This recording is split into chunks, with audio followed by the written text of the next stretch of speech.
Stop right there. Security. The words boom across the concrete floors of Washington Logistics' flagship warehouse, cutting through the hum of forklifts and conveyor belts like a knife through butter. Trevor Blackstone, the warehouse manager, storms toward a black man in jeans and a hoodie who's examining shipping labels near the loading dock. Have you ever walked into a place you belonged, but were treated like you didn't? Have you felt the sting of being judged before you even opened your mouth?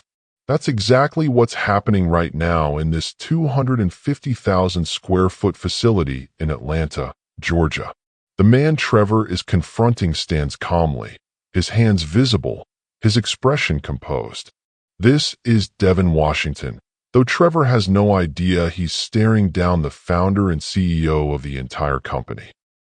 DeVon came here on a Saturday morning for an unannounced inspection, dressed in casual clothes to get an authentic view of how his warehouse operates when the boss isn't expected. But Trevor sees something else entirely. He sees a black man who doesn't fit his mental image of who belongs in this space. He sees someone he assumes is up to no good. "Sir, I need you to explain what you're doing in a restricted area," Trevor demands, his voice echoing through the warehouse as other employees stop their work to watch. Two security guards approach from different directions, their radios crackling with chatter. DeVon remains perfectly still, studying Trevor's face. This isn't his first encounter with assumptions based on his appearance, but it hits different when it's happening in the company he built from scratch with his own hands. "I'm conducting a routine inspection," DeVon replies evenly. Trevor's eyes narrow. "Inspection? Who authorized that? I don't have any inspections scheduled, and I sure don't recognize you." The tension in the air grows thick as more workers gather around the unfolding drama. Some pull out their phones, sensing something big is about to happen. Others shift uncomfortably, unsure whether to intervene or mind their own business. What would you do if you were accused of stealing in your own company? What would you do if someone questioned your right to be in a space you created? Drop a comment about where you're watching from and let me know your thoughts. Because what Trevor doesn't know is about to cost him everything. 18 years ago, DeVon Washington scraped together $8,000 to buy a beat-up delivery truck from a bankruptcy auction. While his friends pursued traditional corporate careers, DeVon saw opportunity in the growing logistics industry. He started Washington Logistics with one simple promise: reliable delivery service with integrity. Working 16-hour days, DeVon handled everything himself. He drove routes, loaded packages, managed paperwork, and answered customer calls from his kitchen table. His first big break came when a small e-commerce company trusted him with their holiday shipping. DeVon delivered every package on time, even when his truck broke down and he had to rent a U-Haul to finish the job. Word spread. One client became 5. 5 became 50. DeVon reinvested every dollar back into the business, buying more trucks, hiring drivers, and eventually opening his first warehouse in a converted auto repair shop. His reputation for reliability attracted major contracts with Fortune 500 companies who needed a logistics partner they could trust. Today, Washington Logistics operates 180 warehouses across 32 states with annual revenue of $340 million. DeVon's mission remains the same: prove that Black excellence in business isn't an exception, it's the standard. He's created jobs for over 12,000 people and donated millions to educational programs in underserved communities. But success hasn't shielded him from prejudice. DeVon regularly faces assumptions about his role in his own company. Board meetings where people address his white executives instead of him. Networking events where he's mistaken for hired help. Bank meetings where loan officers question his qualifications despite his company's stellar financials. That's why DeVon conducts surprise inspections dressed in regular clothes. He wants to see how his facilities really operate when management isn't putting on a show. He wants to understand the genuine employee experience. Trevor Blackstone represents everything Devon works against. A 15-year warehouse professional who climbed from dock worker to regional manager, Trevor takes pride in his authority and his ability to spot trouble. He received multiple commendations for loss prevention excellence and believes his instincts are foolproof. What Trevor calls instincts, others might call bias. Over the past 2 years, he's questioned significantly more Black and Latino visitors than white ones. He's reported suspicious behavior that turned out to be perfectly normal activities performed by people of color.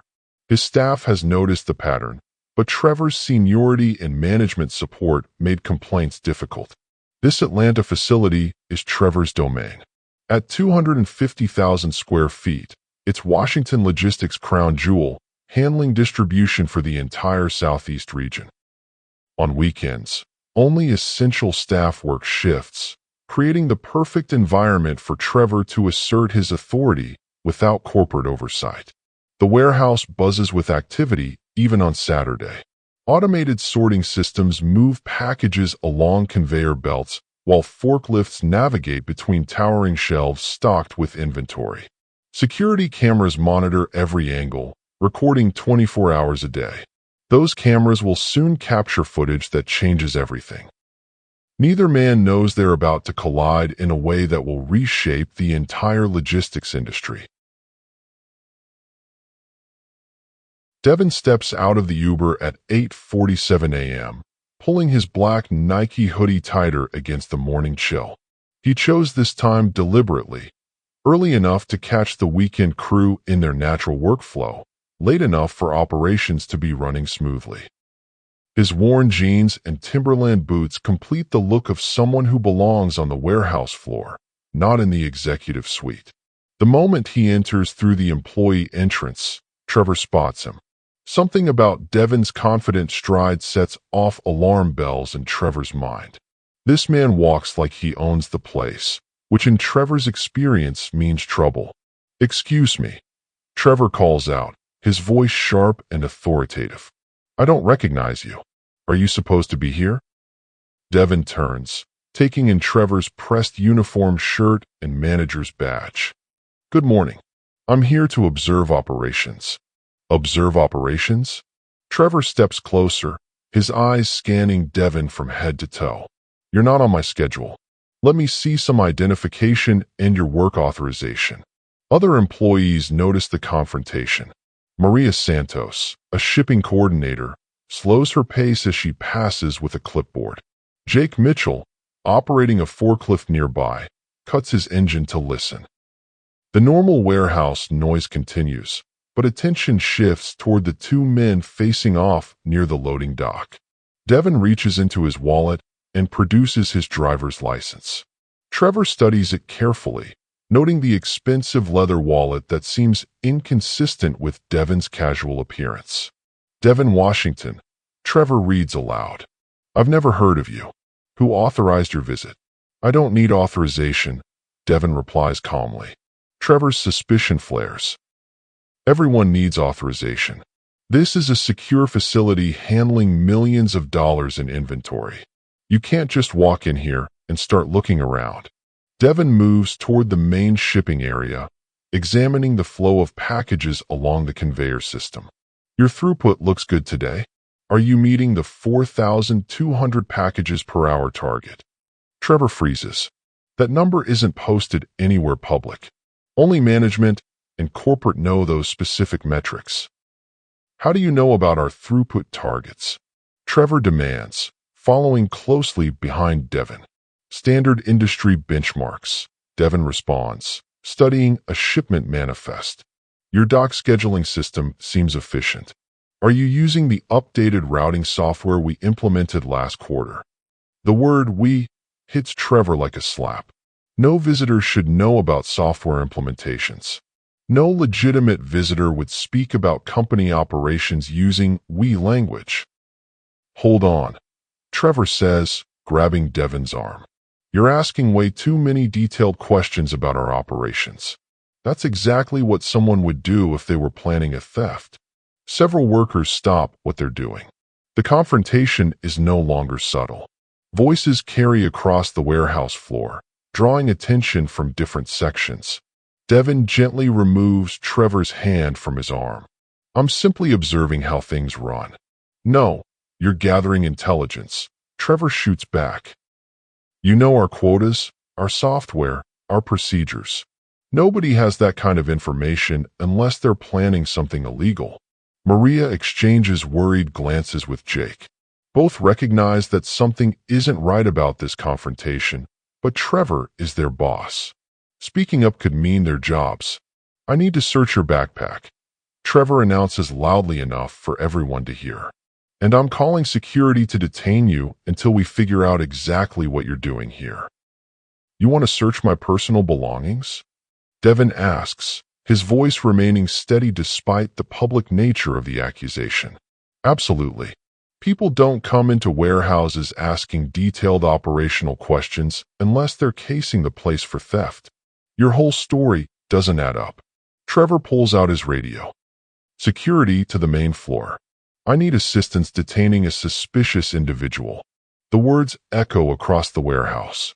23 employees now watch the drama unfold. Some pull out phones, sensing they're witnessing something significant. Others look uncomfortable but remain silent, afraid to challenge their manager's authority. This is what criminals do. Trevor continues, his voice growing louder. They study our systems, learn our vulnerabilities, then come back later to steal. But I caught you before you could finish your reconnaissance. Devon stands perfectly still, his hands visible, his expression calm. He's been in situations like this before, but never in his own company. Never surrounded by his own employees who should recognize him, but don't. Sir, Devon says quietly, you're making a serious mistake. The only mistake would be letting you walk out of here with information about our operations, Trevor replies. Security is on the way, and we're going to get to the bottom of exactly who you are and what you're really doing here. If this was happening to you, how would you handle it? Would you reveal your identity immediately, or would you let the situation play out to see how far it goes? Because what happens next will change everything for everyone involved. 2 security guards arrive within minutes, their heavy boots echoing across the warehouse floor. By now, over 30 employees have gathered, forming a loose circle around the confrontation. Phone cameras emerge from pockets as workers sense they're witnessing something extraordinary. Empty that backpack right now, Trevor commands, pointing at Devon's simple black bag. I want to see everything inside, piece by piece. Devon looks around at the faces surrounding him. These are his employees, people whose livelihoods depend on the company he built. They watch with a mixture of curiosity and discomfort, unsure whether to intervene or protect their jobs. You're asking me to empty my personal belongings in front of your staff? Devon asks calmly. I'm not asking, I'm telling. Trevor snaps. People like you think you can walk into places where you don't belong and nobody will question it. Well, I'm questioning it. The phrase hangs in the air like poison. Several employees shift uncomfortably. Maria Santos holds her phone steady, recording everything. She recognizes the coded language, the assumptions being made about Devon based on his appearance. Devon unzips his backpack slowly, maintaining eye contact with Trevor. He removes each item deliberately. A leather portfolio, a company annual report, his laptop, a phone charger, and a bottle of water. What's this? Trevor snatches the annual report, examining the cover. Washington Logistics Annual Report. Why do you have company documents? Public information, Devon replies. Available on our website. Our website. Trevor's voice rises. You're talking like you work here, but I've never seen you before. People don't just carry around annual reports unless they're planning something. Jake Mitchell, still watching from his forklift, recognizes something familiar about Devon's face but can't place it.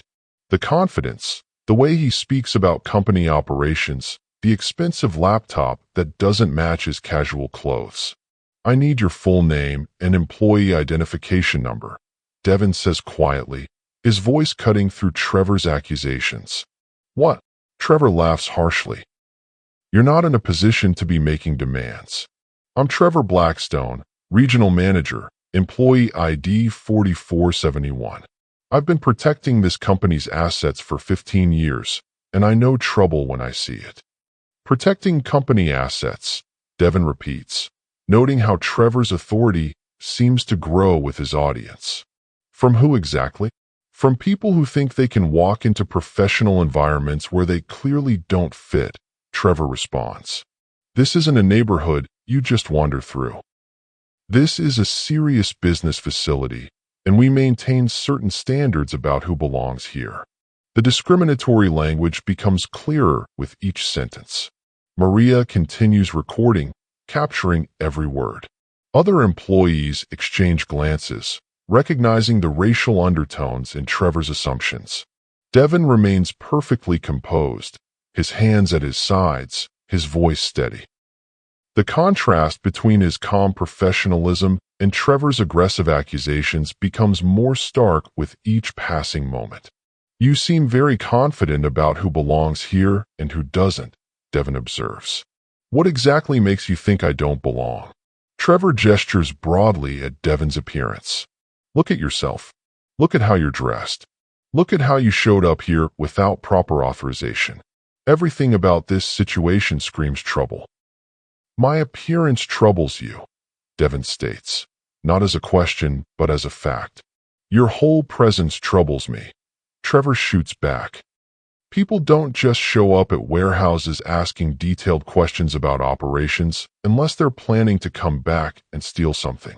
That's Security 101. The crowd of employees grows larger. Some look horrified by Trevor's language. Others seem to support his authority. All of them are witnessing a moment that will define their workplace forever. Have you witnessed discrimination like this in your workplace? How do you think this situation should be handled? Monday morning arrives with the usual hustle of the warehouse coming to life. Trucks queue at loading docks, forklifts rumble across concrete floors, and the weekend's drama feels like a distant memory to most employees. But Maria Santos hasn't stopped thinking about the recorded video on her phone, and Jake Mitchell keeps replaying the confrontation in his mind. At exactly 9:30 a.m., a black Mercedes sedan pulls into the executive parking area. DeVon Washington steps out, this time wearing a tailored navy suit and crisp white shirt. Behind him emerge two other figures, Patricia Williams, Director of Human Resources, and David Chun, the company's lead legal counsel. Trevor spots them through the office windows and straightens his tie.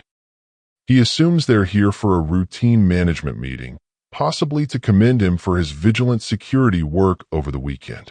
In his mind, he prevented a potential theft and protected company assets exactly as he was trained to do. Good morning, Trevor says confidently as the trio enters the warehouse floor.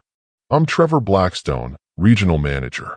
I hope you're here about the security incident from Saturday. I handled it professionally and by the book. Patricia Williams and David Chun exchange glances. They've seen the security footage. They've read the incident reports. They know exactly why they're here. Devon steps forward, his voice calm but commanding. Mr. Blackstone, I need to introduce myself properly. I am DeVon Washington, founder and chief executive officer of Washington Logistics. The words hit Trevor like a physical blow. His confident smile vanishes. His face drains of color. The man he publicly humiliated, accused of theft, and had detained by security is his ultimate boss.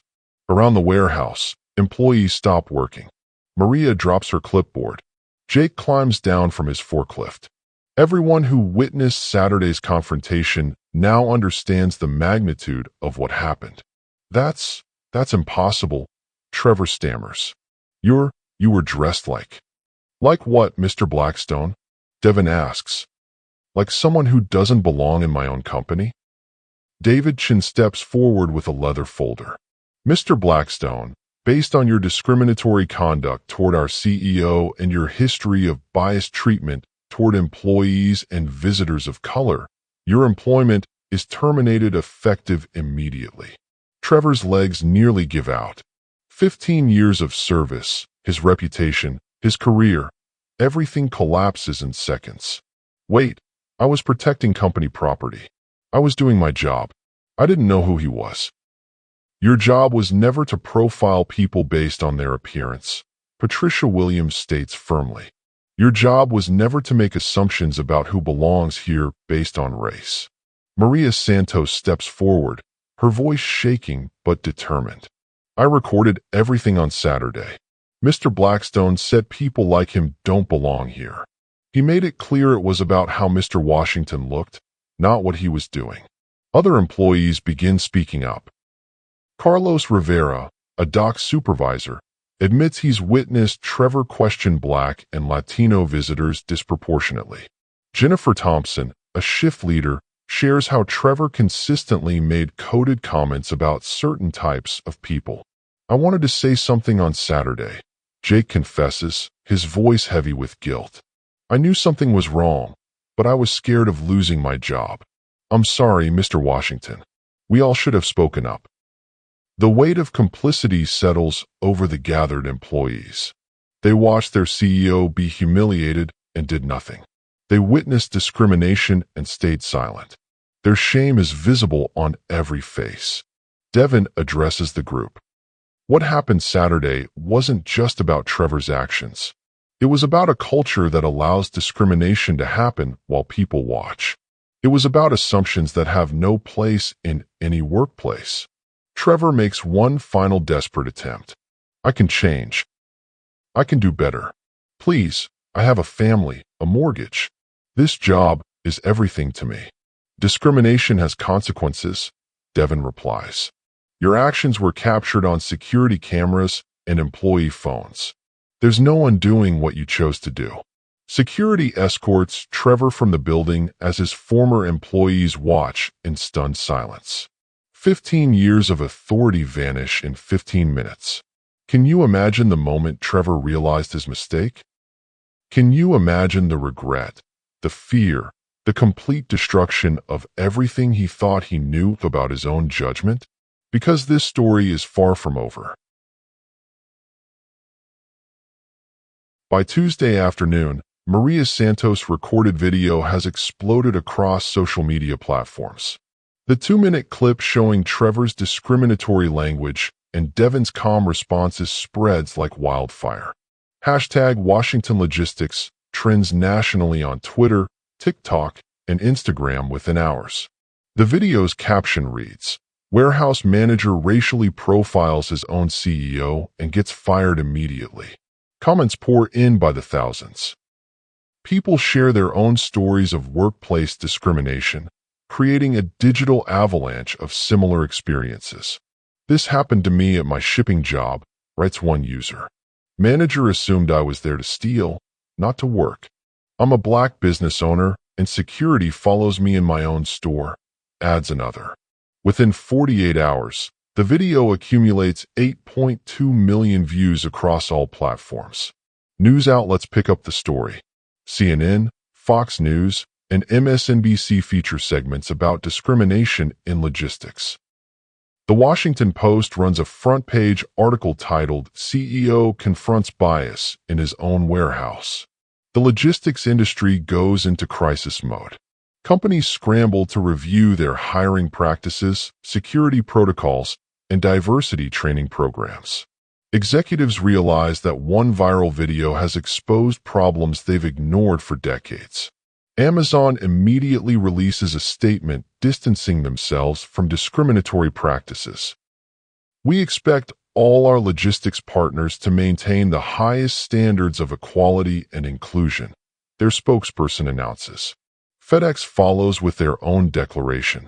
Discrimination has no place in our supply chain. We're reviewing all vendor relationships to ensure compliance with our diversity standards. UPS executives call emergency meetings to examine their own warehouse protocols. Other major logistics companies rush, to implement bias training before they become the next viral sensation.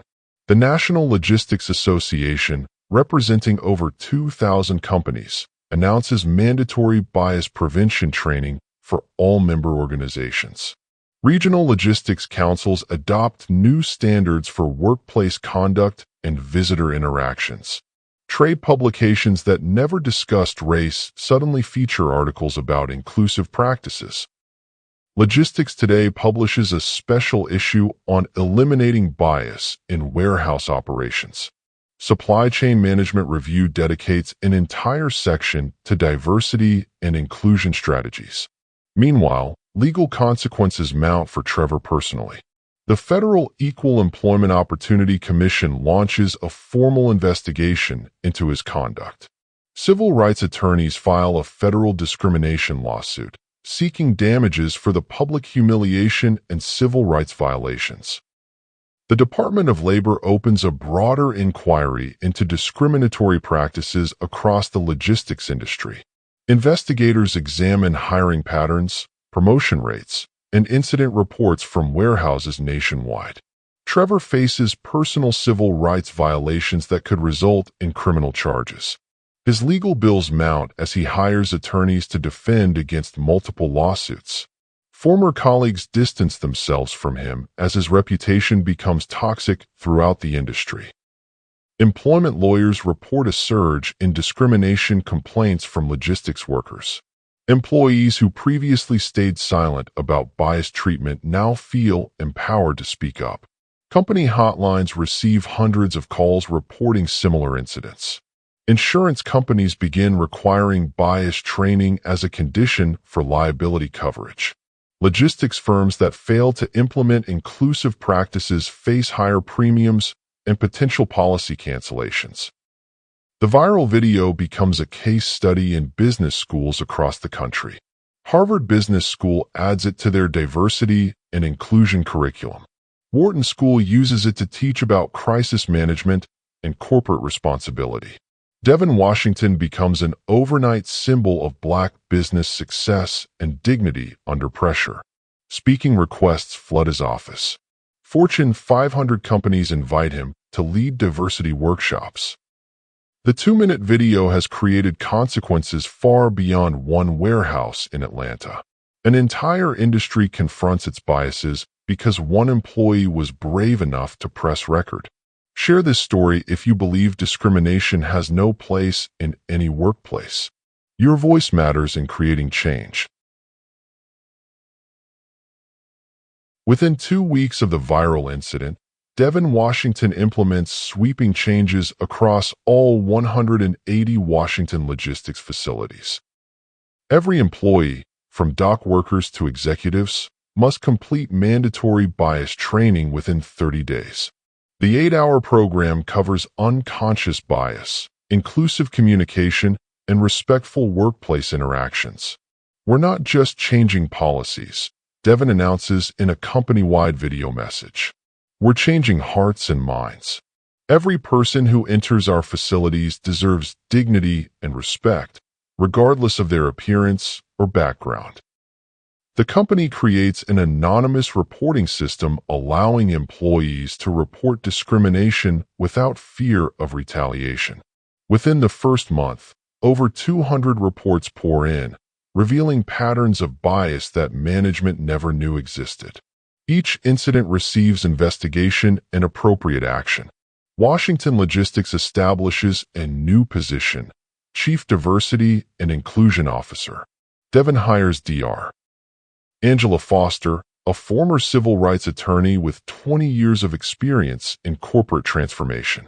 Her first initiative involves partnering with historically Black colleges to recruit diverse talent for management positions. The changes extend beyond paperwork and training sessions. Washington Logistics redesigns hiring practices to remove bias from recruitment.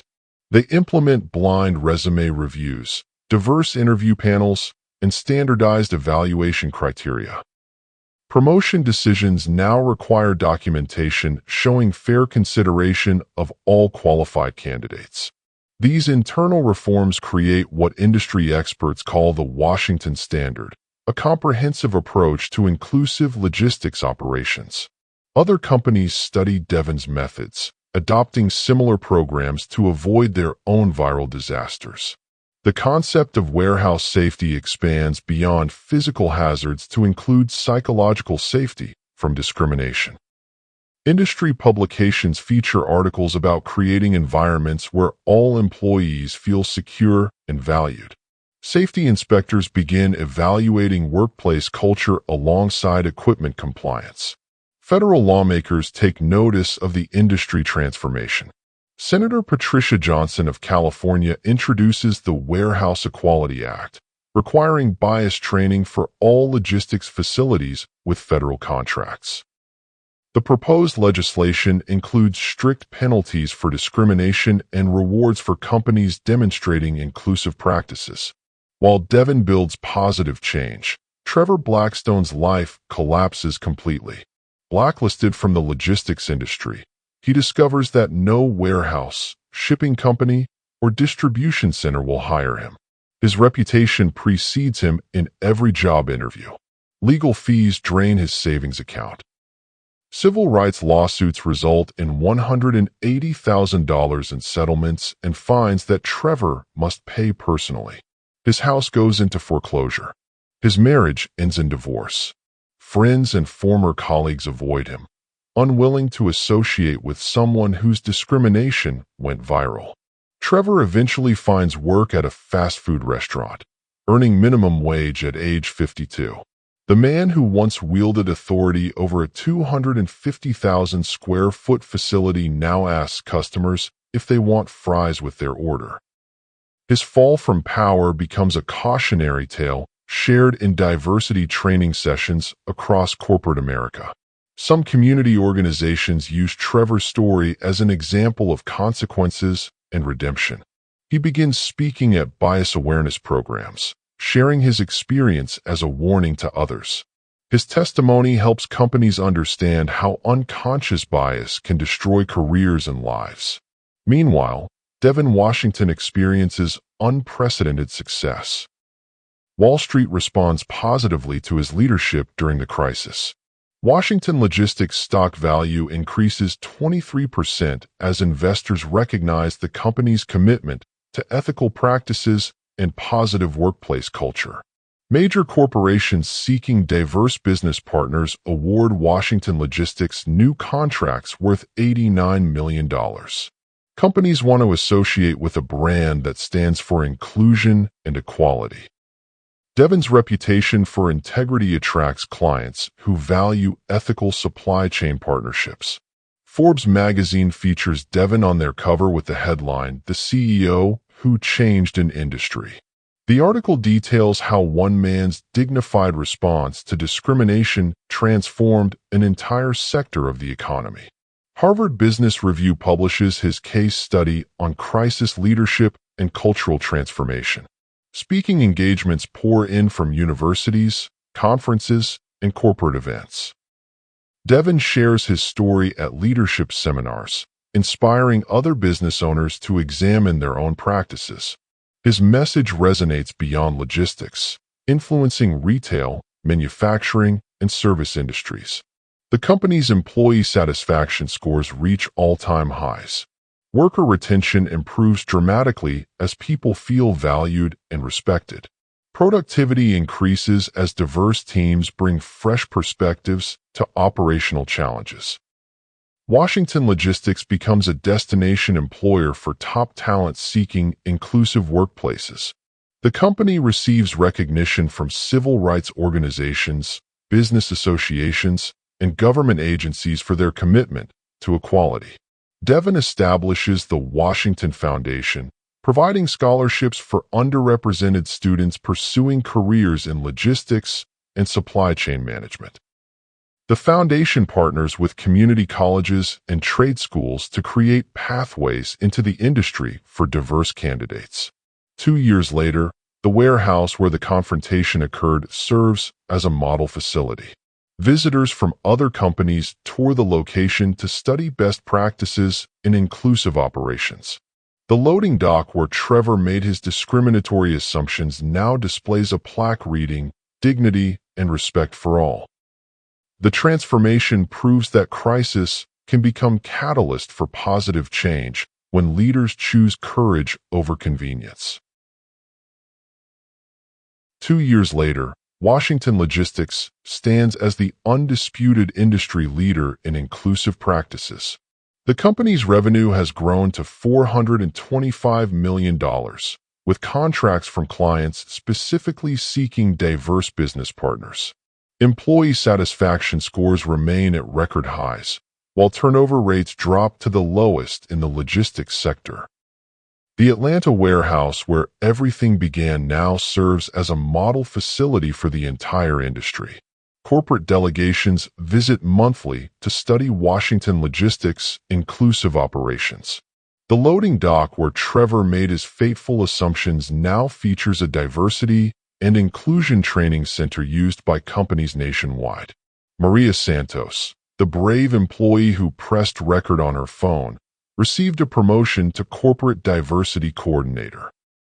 Her viral video became the catalyst for industry-wide change, and she now travels between facilities ensuring every location maintains the Washington standard of inclusive excellence. "I never thought my 2-minute recording would change an entire industry," Maria reflects. But it shows how powerful one moment of courage can be when someone witnesses injustice. DeVon Washington has become a sought-after mentor for Black entrepreneurs facing similar challenges. His quarterly business workshops attract hundreds of minority business owners seeking guidance on navigating discrimination while building successful companies. "Every Black business owner has faced moments like mine," DeVon explains during his keynote speeches at industry conferences. "The difference is how we respond. We can let prejudice defeat us, or we can use it as fuel to prove our excellence." His message resonates beyond logistics. Retail executives, manufacturing leaders, and service industry managers attend his presentations to learn how inclusive practices drive profitability. DeVon's philosophy is simple. Diversity isn't just morally right, it's economically smart. In a surprising development, Trevor Blackstone has found his own path to redemption. After hitting rock bottom, he began volunteering with bias prevention organizations. His firsthand experience with how discrimination destroys lives gives him unique credibility when speaking to corporate audiences. "I was that person who thought I could judge someone's worth by their appearance," Trevor admits during bias training sessions. "I lost everything because of my prejudice. Don't let ignorance cost you what it cost me." His testimony proves powerful because it comes from genuine remorse and hard-earned wisdom. Companies hire Trevor to share his story as a warning about the consequences of discriminatory behavior. His journey from perpetrator to advocate shows that people can change when they confront their biases honestly. The transformation extends far beyond individual stories. Federal legislation now requires bias training for all logistics companies with government contracts.